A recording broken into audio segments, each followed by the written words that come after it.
Good evening everyone. अपना topic चल रहा था कार्डियोवैस्कुलर सिस्टम। कार्डियोवैस्कुलर सिस्टम में हम ब्लड पढ़ चुके हैं, जिसमें अपने फॉर्म्ड एलिमेंट और प्लाज्मा चल रहा था। फॉर्म्ड एलिमेंट अपना लगभग कंप्लीट हो चुका है, जिसमें थोड़ा सा आरबीसी के बारे में जानना बाकी रह गया था। तो आरबीसी से रिलेटेड एक टॉपिक है, छोटा सा नाम है इसका एनीमिया। पहले समझते हैं एनीमिया क्या है एक्चुअल में। तो देखो, किसी भी रीजन से हमने देखा था कि जो आरबीसी है, आरबीसी का काम होता है ब्लड में ऑक्सीजन को कैरी करने का काम होता है, मतलब ट्रांसपोर्ट करने का काम होता है। तो लंग्स लेवल पे तो O2 बाइंड कर जाती है आरबीसी के साथ में, और जो टिश्यू लेवल पे है वहाँ पे डिसोसिएट हो जाती है। इतना हम देख चुके थे। तो उससे आरबीसी से ही रिलेटेड है एनीमिया। तो किसी भी रीजन से अगर ब्लड की ऑक्सीजन कैरिंग कैपेसिटी कम हो जाए तो उसको हम बोल देते हैं एनीमिया। तो क्या होगी डेफिनेशन एनीमिया की?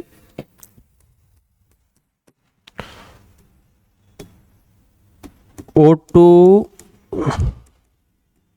कैरिंग कैपेसिटी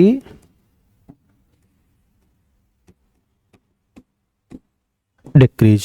ये किसी भी रीजन से हो जाए, किसी भी रीजन से ब्लड की ऑक्सीजन कैरिंग कैपेसिटी कम हो जाए तो उसको हम नाम दे देते हैं एनीमिया।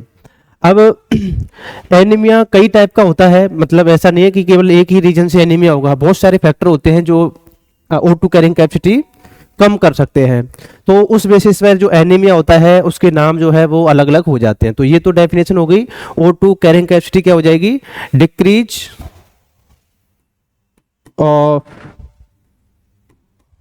आरबीसी या ब्लड। रीजन कुछ भी हो सकता है। अब इसके पीछे रीजन क्या क्या हो सकता है वो हम देख लेते हैं।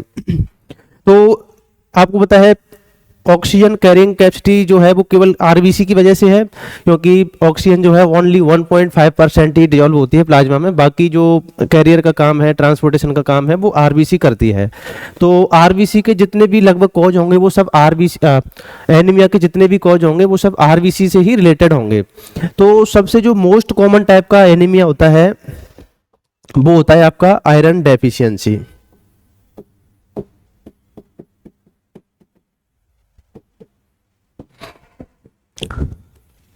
अगर बॉडी में आयरन की कमी आ जाती है तो उसकी वजह से आरबीसी का मैचुरेशन नहीं हो पाएगा अच्छे से, तो उसकी वजह से क्या हो जाएगा? एनीमिया हो जाएगा। उसको हम नाम देते हैं आयरन डेफिशिएंसी। और ये सबसे मोस्ट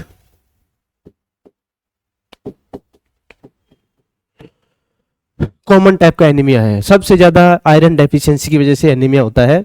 तो इसको दूर करने के लिए गवर्नमेंट ने प्रोजेक्ट भी चलाया था, जो अब गवर्नमेंट स्कूल वगैरह होते हैं उनमें टैबलेट वितरण की थी ना अब उसकी आयरन की। तो आयरन डेफिशिएंसी हो गया मोस्ट कॉमन टाइप का। इसके अलावा और क्या हो सकता है रीजन इसके पीछे? ये तो हो गया आपका आयरन डेफिशिएंसी।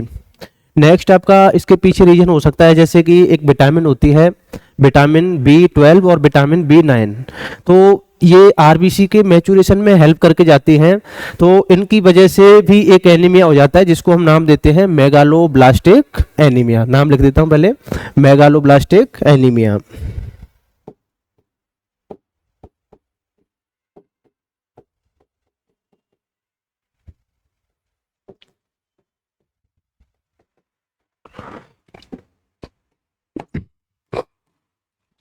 इसके पीछे रीजन क्या है?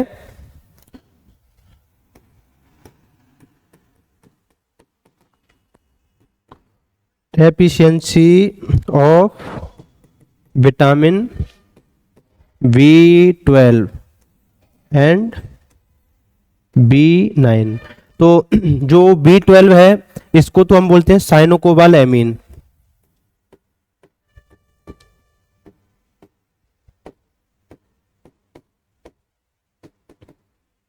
और जो B9 है इसको बोलते हैं हम फोलेट।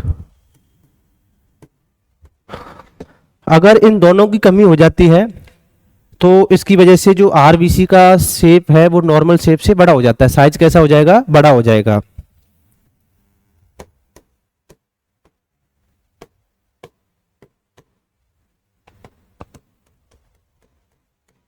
तो आरबीसी का मैचुरेशन सही से नहीं हो पाएगा, डिफेक्टिव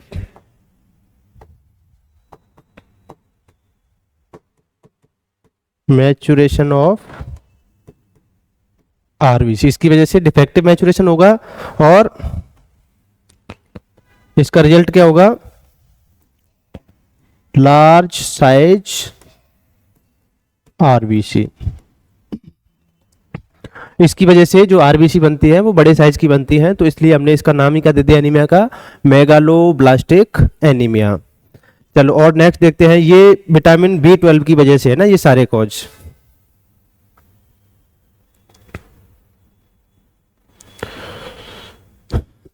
नेक्स्ट देखो थर्ड नंबर वाला,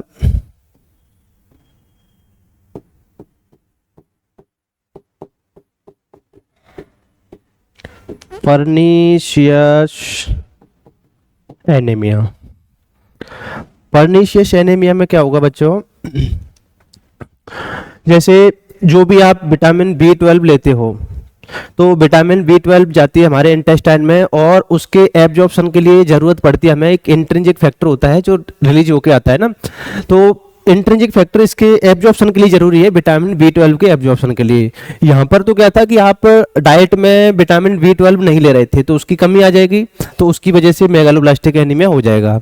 लेकिन ये भी विटामिन बी 12 से ही रिलेटेड है, इसमें क्या होता है आप डाइट में तो प्रॉपर ले रहे हो विटामिन बी 12, लेकिन विटामिन बी 12 के एब्जॉर्प्शन के लिए जरूरी होता है एक फैक्टर जिसको हम बोलते हैं intrinsic factor.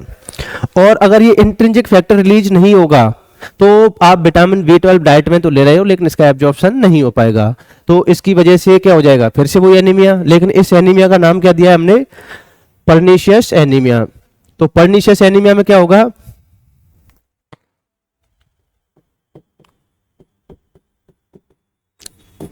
Intrinsic factor helps in absorption of vitamin B 12। तो ये इंट्रिंसिक फैक्टर रिलीज होता है ना स्टमक से, तो इसकी वजह से एब्जॉर्प्शन हो पाता है किसका, विटामिन बी 12 का। अगर इसकी कमी हो जाए तो deficiency of intrinsic factor,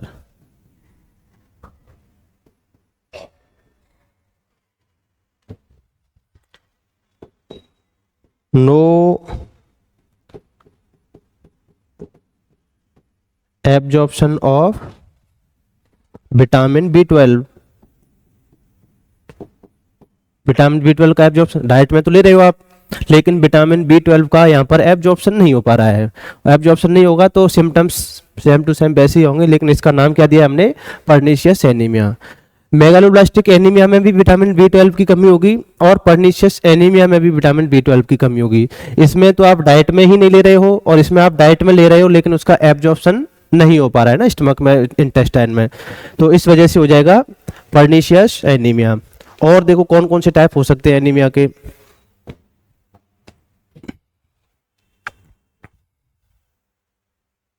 next देखो 4 नंबर पे आता है आपका जैसे कई बार क्या होता है कोई एक्सीडेंट हो जाए या वोमेन्स में जैसे फीमेल में जो मेंस्ट्रुएशन साइकिल आता है, तो उस दौरान जो है ब्लीडिंग, एक्सेस ब्लीडिंग हो जाए, ज़्यादा ब्लीडिंग हो जाए जिसकी वजह से खून की या ब्लड की कमी आ जाएगी बॉडी में, तो उस कंडीशन को हम बोलते हैं हीमोरेजिक एनीमिया। तो नेक्स्ट कौन सा हो गया,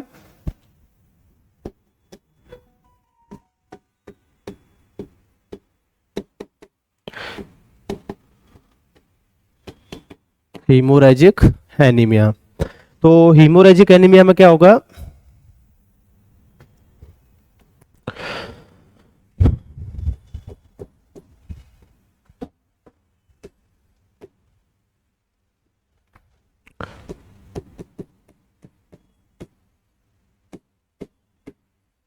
excess loss of blood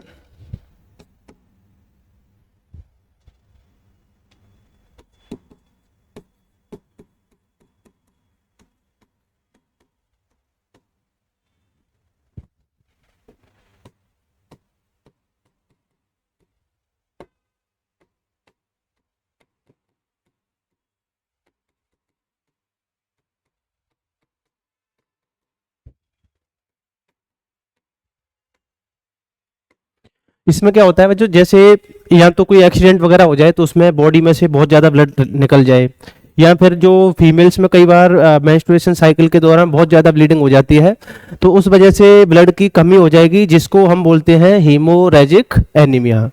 next जो टाइप है वो भी आरबीसी से रिलेटेड होगा, उसको हम नाम देंगे हीमोलाइटिक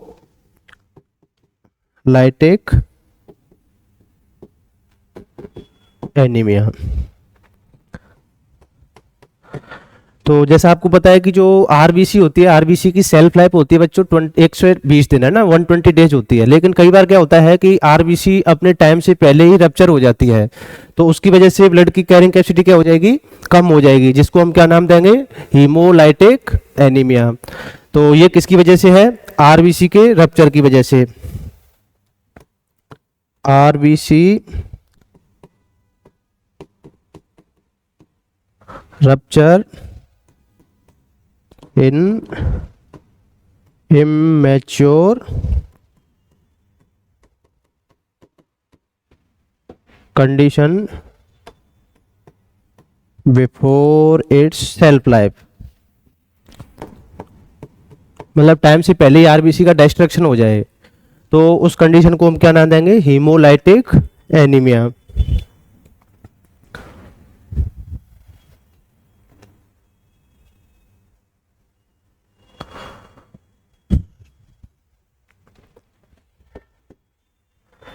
नेक्स्ट छठे नंबर पे आता है आपका ए प्लास्टिक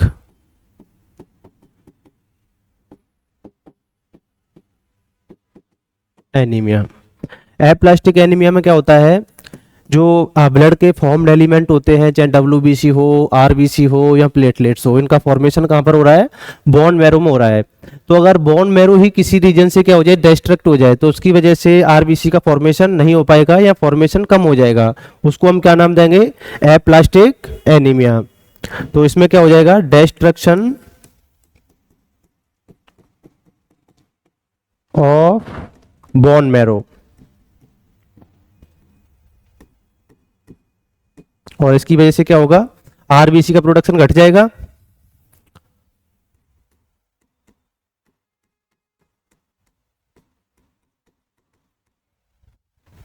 आरबीसी प्रोडक्शन डिक्रीज। तो इसी को हम क्या नाम देंगे, एप्लास्टिक एनीमिया। मतलब आरबीसी को बनाने वाली जो फैक्ट्री है बोन मैरो, उसमें है ना डिफेक्ट हो गया है। ये किसी भी रीजन से हो सकता है, चाहे कोई इंजरी हो जाए, क्या रीजन हो सकता है इसके पीछे, इंजरी हो जाए या कैंसर हो जाए या स्मोकिंग हो सकता है, इसके पीछे रीजन कुछ भी हो सकता है ना, तो किसी भी रीजन से हो सकता है एप्लास्टिक एनीमिया। नेक्स्ट है आपका sickle cell anaemia. Sickle cell anaemia, sickle cell anaemia में क्या होता है, जो अडल्ट में हीमोग्लोबिन होता है उसमें जो चेन मिलती है उसमें अल्फा 2 और बीटा 2, ये एक टेट्रामेरिक फॉर्म में मिलती है ना RB haemoglobin.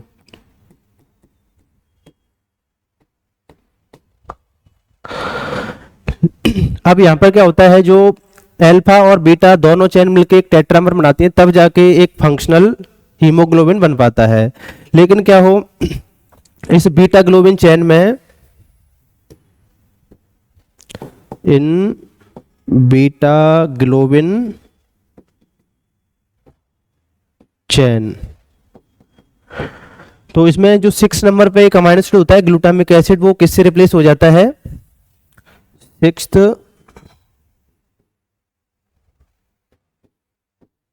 Codon of glutamic acid replace by valine. तो डीएनए में क्या होगा, बीटा चेन बनाने वाली जो जीन है उसमें 6 नंबर का जो कोडॉन है वो वहां पे पहले ग्लूटामिक एसिड होता है, लेकिन रिप्लेस होने के बाद में वहां पे कौन सा अमाइनो एसिड आ जाएगा, वैलिन का कोडॉन आ जाएगा। और इसकी वजह से जो आरबीसी का शेप है वो कैसा हो जाएगा,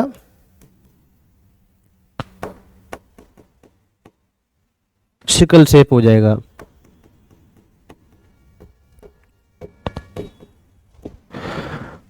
अब नॉर्मली क्या होता है, ये ग्लूटामिक एसिड होता है, जब हम प्रोपेंसिटी देखते हैं ना,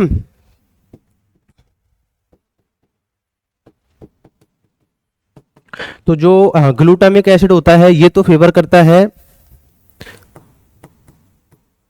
अल्फा हेलिक्स को,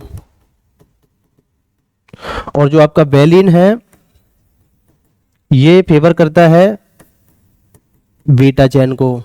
तो एक सिंगल अमाइनो एसिड चेंज होने की वजह से जो ग्लोबुलर प्रोटीन थी वो कैसी हो जाती है, फाइब्रस हो जाती है।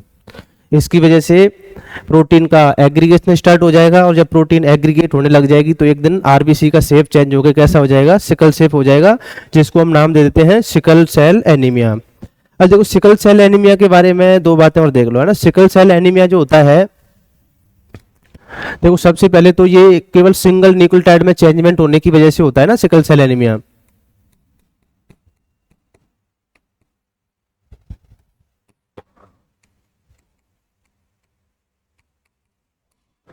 तो सिंगल अमाइनो एसिड में चेंजमेंट होने की वजह से हो रहा है, इसका मतलब ये पॉइंट म्यूटेशन का एग्जांपल होगा।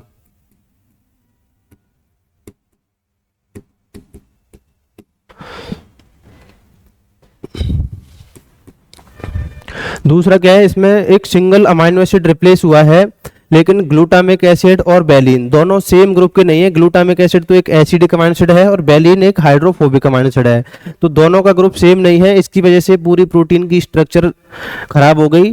तो ऐसे म्यूटेशन को हम बोलते हैं मिसेंस म्यूटेशन।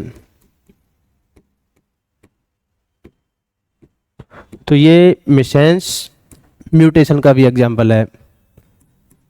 तीसरा, इसकी अगर हम जीनोटाइप की बात करें तो इसके जीनोटाइप तीन तरीके से हो सकते हैं ना, HbA, ये तो नॉर्मल पर्सन है ना जिसमें सिकल सेल एनीमिया नहीं है। दूसरा हो सकता है आपका HbA-HbS, ये कैरियर हो गया। तीसरा हो सकता है HbS-HbS, ये डिजीज हो गया ना सिकल सेल का। तो इसमें जो कैरियर होता है ये वाला,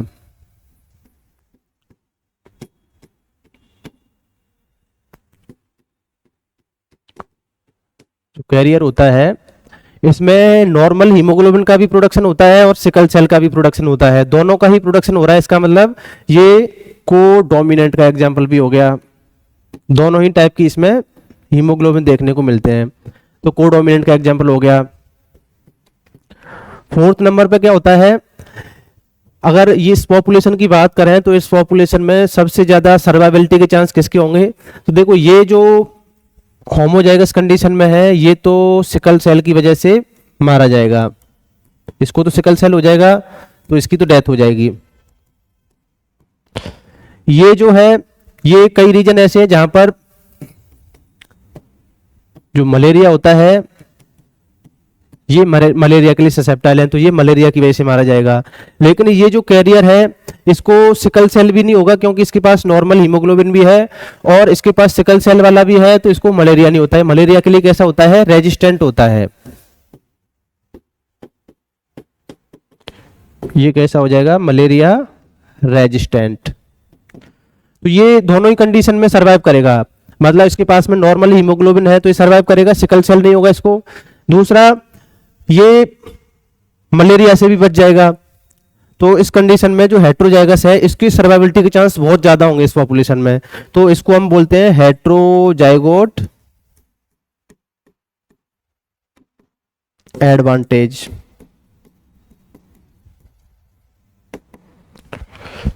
तो और किसका एग्जांपल हो गया, सिकल सेल एनीमिया।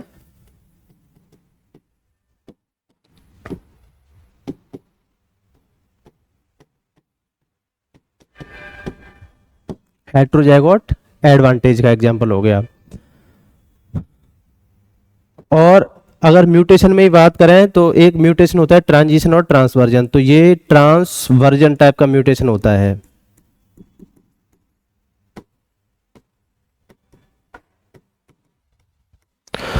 तो ये बात है कुछ सिकल सेल एनीमिया के बारे में ना। ये तो पॉइंट म्यूटेशन का एग्जांपल है, मिसेंस म्यूटेशन का एग्जांपल है, कोडोमिनेंसी का एग्जाम्पल है, हेट्रोजाइगोट एडवांटेज का एग्जाम्पल है और ट्रांसवर्जन म्यूटेशन का एग्जाम्पल है। अभी अपना लास्ट वाला और बच रहा है, एक और टाइप है एनीमिया का जिसको हम बोलते हैं thalassaemia.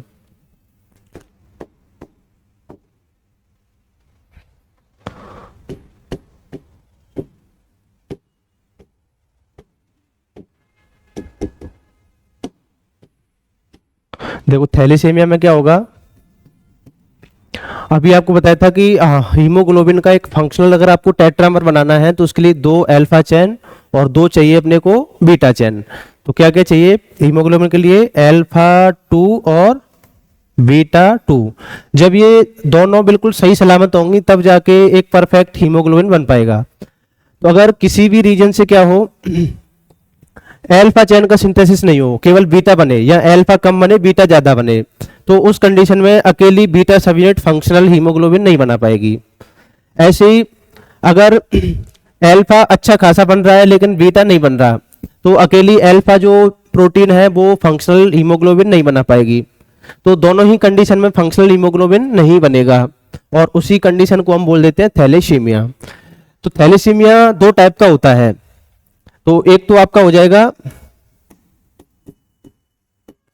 Alpha thalassaemia.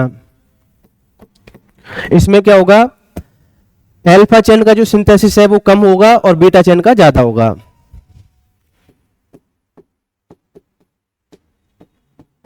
Synthesis of alpha chain decrease while beta chain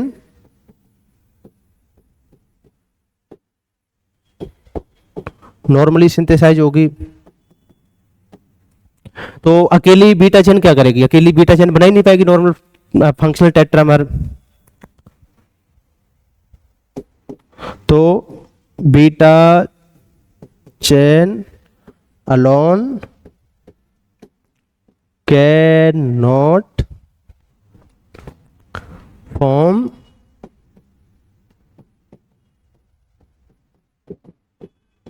functional tetramer.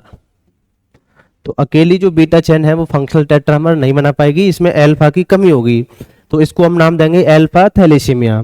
दूसरा होता है आपका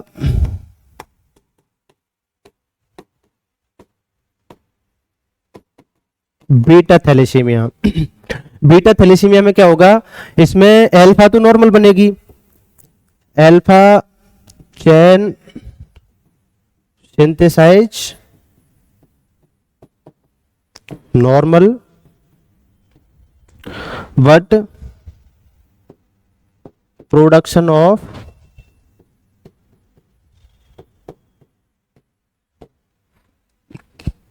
बीटा चेन डिक्रीज। तो अब इस बार बीटा चेन का प्रोडक्शन घट गया है तो अकेली अल्फा चेन फंक्शनल टेट्रामर नहीं बना पाएगी, तो इसको हम क्या नाम देंगे, अल्फा थैलेसीमिया। वो बीटा थैलेसीमिया ना, तो जिस चेन का प्रोडक्शन घट जाएगा वही उस थैलेसीमिया का नाम हो जाएगा। तो ये 2 टाइप का है, अल्फा और बीटा। तो इस कंडीशन में थैलेसीमिया में आपको क्या करना पड़ता है, फिर पेशेंट को अगर जिंदा रखना है लंबे टाइम तक तो आपको बार बार उसके ब्लड को चेंज कराने की जरूरत पड़ेगी, क्योंकि उसके अंदर तो आरबीसी बनी नहीं रही है। तो ये हो गए आपके एनीमिया के टाइप। मैं होप आपको समझ में आए होंगे। एक बार वापस से आपको बता देता हूँ, आप फोटो वगैरह ले लो, स्क्रीनशॉट ले लो, बाद में लिख लेना। तो देखो हमने देखे थे एनीमिया के टाइप। एनीमिया क्या होता है बच्चों, किसी भी रीजन से ब्लड की ऑक्सीजन कैरिंग कैपेसिटी कम हो जाए उसको हम नाम देते हैं एनीमिया। तो एनीमिया के जितने भी कॉज हैं वो मोस्टली आपको आरबीसी से ही जुड़े हुए मिलेंगे, क्योंकि ऑक्सीजन कैरिंग कैपेसिटी किसके पास है, आरबीसी में, हीमोग्लोबिन के पास में। तो इसमें सबसे पहला आपको जो प्राइमरी कॉज बताया था वो बताया था आयरन डेफिशिएंसी वाला। आयरन की कमी से क्या हो जाता है, एनीमिया हो जाता है, जिसको आयरन डेफिशिएंसी एनीमिया बोलेंगे, मोस्ट कॉमन टाइप का है। फिर दूसरा होता है आपकी कुछ विटामिन की कमी से, तो विटामिन B12 और विटामिन B9 ये आरबीसी के मैचुरेशन में हेल्प करके जाती हैं, और इनकी अगर कमी हो जाए तो हो जाएगा मेगालोब्लास्टिक एनीमिया और आरबीसी बड़े साइज की हो जाएगी। नेक्स्ट है आपका पर्निशियस एनीमिया। पर्निशियस एनीमिया में क्या होगा, आप डाइट में तो विटामिन खूब ले रहे हो B12, लेकिन उसको एब्जॉर्ब करने के लिए जरूरी होता है इंट्रिंसिक फैक्टर। अगर इंट्रिंसिक फैक्टर की कमी आ गई तो विटामिन B12 का एब्जॉर्प्शन नहीं होगा और इसकी वजह से हो जाएगा पर्निशियस एनीमिया। नेक्स्ट है बच्चों आपका हीमोरेजिक एनीमिया। हीमोरेजिक एनीमिया में क्या होता है, एक्सेस ब्लड लॉस हो जाएगा, चाहे वो एक्सीडेंट हो सकता है, चाहे मेंस्ट्रुएशन साइकिल के दौरान हो सकता है। तो जब ब्लड की एकदम से कमी आ जाएगी अचानक से, तो उसको हम बोल देंगे हीमोरेजिक एनीमिया। नेक्स्ट है आपका हीमोलाइटिक एनीमिया। हीमोलाइटिक एनीमिया में क्या होता है, जो आरबीसी की नॉर्मल सेल्फ लाइफ होती है वो होती है 120 डेज, और ये किसी भी रीजन से टाइम से पहले आरबीसी रप्चर हो जाए तो उसकी वजह से हो जाएगा हीमोलाइटिक एनीमिया। नेक्स्ट है आपका sickle cell anaemia, aplastic anaemia रहेगा ना। तो देखो आरबीसी का जो प्रोडक्शन होता है वो होता है बच्चों बोन मैरो में, और किसी रीजन से अगर बोन मैरो ही डिस्ट्रक्ट हो जाए तो उसकी वजह से हो जाएगा एप्लास्टिक एनीमिया। नेक्स्ट है आपका सिकल सेल एनीमिया। तो सिकल सेल एनीमिया में क्या होता है, जो आरबीसी होती है उसकी बीटा चेन होगी हीमोग्लोबिन की, तो बीटा चेन में छठे नंबर पे कोडन होता है ग्लूटामिक एसिड। तो अगर ग्लूटामिक एसिड की जगह पर वैलिन आ जाता है तो उसकी वजह से जो फोल्डिंग होती है प्रोटीन की बीटा चेन की वो पूरी तरीके से चेंज हो जाएगी। जो पहले ग्लोबुलर प्रोटीन हुआ करती थी वो अब फाइब्रस प्रोटीन हो जाएगी, और इसकी वजह से जो एनीमिया होगा उसको हम नाम देंगे sickle cell anaemia. Sickle cell एनीमिया के बारे में आपको ये 2-3 बातें बताई। सबसे पहले तो ये पॉइंट म्यूटेशन का एग्जांपल होता है, फिर ये मिसेंस म्यूटेशन का एग्जांपल है, ये कोडोमिनेंट का एग्जांपल भी है, ये हेट्रोजाइगोट एडवांटेज का एग्जांपल भी होता है, और ये ट्रांसवर्जन म्यूटेशन का एग्जांपल भी होता है। ये आपको बताया था कि जो हेट्रोजाइगोट होते हैं उनके सर्वाइवलिटी के चांस ज़्यादा होते हैं। ये तो मलेरिया की वजह से मर सकता है, ये सिकल सेल की वजह से मर सकता है, और ये दोनों के लिए रेजिस्टेंट हो सकता है ना। तो ये सर्वाइवलिटी के चांस ज़्यादा होंगे, इस वजह से इसको हम बोलते हैं हेट्रोजाइगोट एडवांटेज। किसी भी पॉपुलेशन में जब हेट्रोजाइगस मेंबर के सर्वाइवलिटी के चांस ज़्यादा होते हैं तो उसको हम बोलते हैं हेट्रोजाइगोट एडवांटेज। नेक्स्ट देखो, ये है थैलेसीमिया। तो एक परफेक्ट टेट्रामर बनाने के लिए अल्फा और बीटा दोनों की जरूरत पड़ती है आपको। अगर इनमें से किसी भी यूनिट का प्रोडक्शन कम हो गया तो एक फंक्शनल टेट्रामर नहीं बन पाएगा, उसकी वजह से जो एनीमिया होगा उसको हम नाम देंगे थैलेसीमिया। और ये 2 टाइप का होता है, अल्फा और बीटा। आप एक बार मैं स्लाइड बता देता हूँ, आप फोटो ले लो यहाँ। तो देखो यहाँ से था अपना ये एनीमिया फर्स्ट वाली स्लाइड हो गई, ये अपनी सेकंड स्लाइड हो गई, ये थर्ड वाली स्लाइड हो गई, ये फोर्थ स्लाइड हो गई। यही था अपना लास्ट, इसको बना लिया जाए और मिलते हैं फिर नेक्स्ट टॉपिक में मिलेंगे। नेक्स्ट टॉपिक भी अपना आरबीसी से रिलेटेड होगा।